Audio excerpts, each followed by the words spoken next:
एक हरे भरे जंगल में जहां ऊंचे पेड़ों से सूरज की रोशनी छन कर आती थी और पक्षियों की मधुर आवाज गूंजती थी, वहां एक शक्तिशाली शेर रहता था जिसका नाम रेक्स था।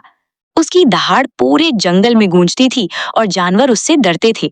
उसकी ताकत अद्भुत थी, लेकिन वो बहुत घमंडी था। रेक्स केवल भूख के लिए नहीं, बल्कि मजे के लिए भी शिकार करने लगा। जंगल में डर फैल गया।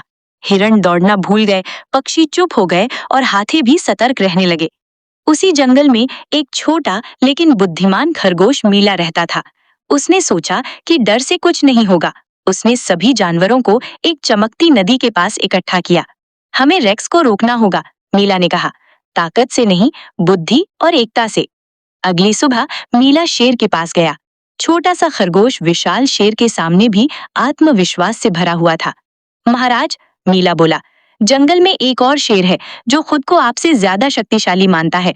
रेक्स क्रोधित हो गया और बोला, मुझे दिखाओ। मीला उसे एक गहरी झील के पास ले गया। झील का पानी शीशे की तरह चमक रहा था। रेक्स ने उसमें अपनी परछाई देखी और उसे दूसरा शेर समझ लिया। गुस्से में वो झील में कूद पड़ा।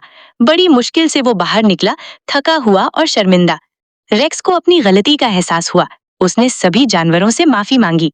सच्चा राजा वही होता है जो डर नहीं, सुरक्षा देता है, रेक्स ने कहा। उस दिन के बाद रेक्स जंगल का रक्षक बन गया। सभी जानवर खुशी और शांति से रहने लगे। कहानी की सीख: एकता और बुद्धि